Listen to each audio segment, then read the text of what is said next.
over 200 ships sit stranded outside the most important waterway on the planet. Oil is surging toward $90 a barrel. 6 American soldiers are dead. And starting this week, you are going to feel it every single time you open your wallet. Today, we're going to break down exactly how a war 7,000 miles away is about to make your gas, your groceries, your flights, and your Amazon orders more expensive than they have been in years.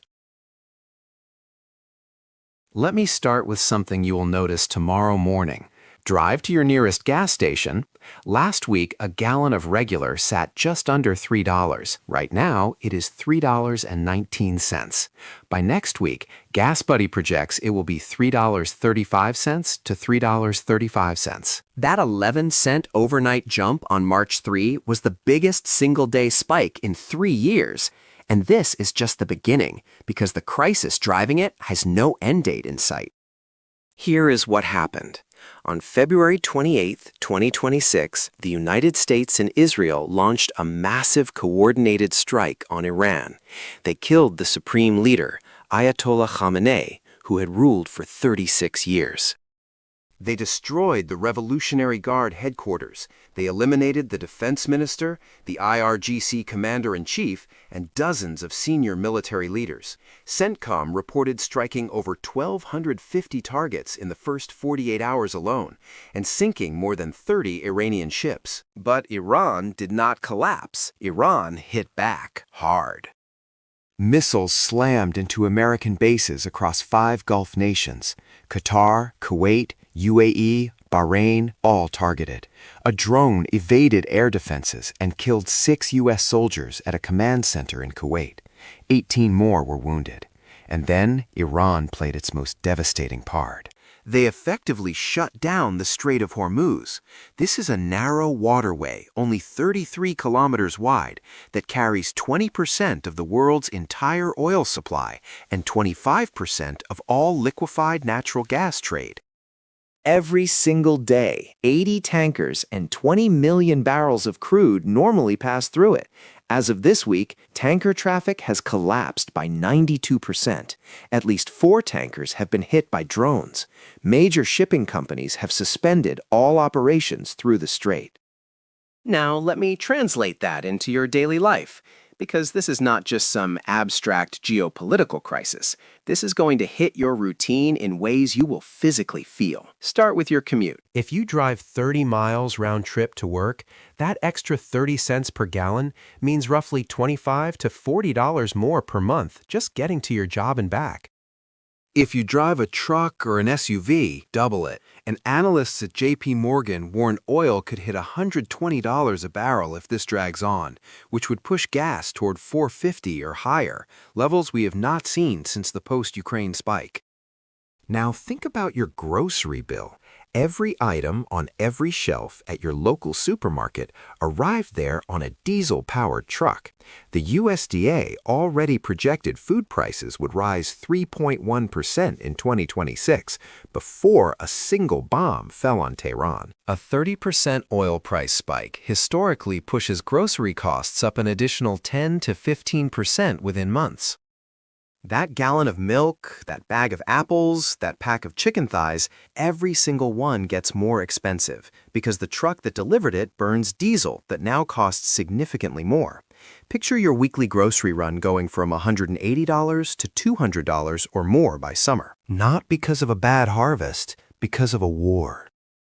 Now, open your Amazon app. That package you ordered with 2-day delivery, the cost of shipping it to your door is directly tied to diesel and jet fuel prices. Amazon already raised fulfillment fees at the start of 2026. When fuel costs surge, sellers absorb what they can and pass the rest to you. That $29 item quietly becomes $33. That free shipping threshold gets higher. Delivery windows stretch from 2 days to 4. You might not notice each individual increase, but your credit card statement at the end of the month will tell the story.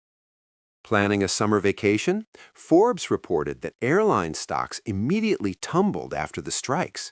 Jet fuel has surged to a 4-year high.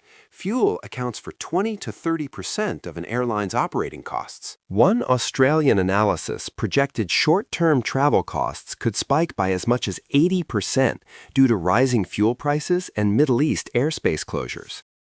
Even domestic flights within the U.S. will get pricier. That family trip to Orlando you budgeted at $1,200 in airfare could easily become $1,500 or more. And hotels, car rentals, and restaurants near tourist destinations will quietly adjust their prices too, because their own energy and supply costs are climbing. Here's the part that makes this uniquely painful. This oil shock is landing on top of an economy that was already bruised. Trump's tariff war had already pushed the effective tariff rate on imports from 2% to 13.5%. The Tax Foundation calculated that tariffs cost the average household $1,000 in 2025 and will cost $1,300 in 2026. Your washing machine already got more expensive.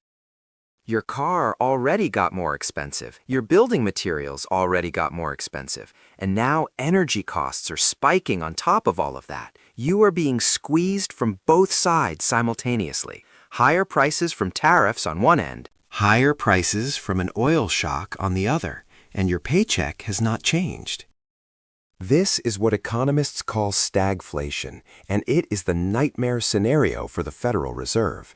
They cannot cut interest rates to help the economy because that would fuel more inflation. They cannot raise rates to fight inflation because that would crush growth and the housing market. They are stuck, and you are the one who pays for it. Bloomberg Economics estimates that if oil stays above $100 for more than a few weeks, global inflation rises by a full percentage point. Central banks worldwide face impossible choices. J.P. Morgan CEO Jamie Dimon called this a genuinely dangerous economic moment. And the critical question is how long this lasts. Oil markets right now are still betting on a short disruption, a few more days of chaos, then back to normal.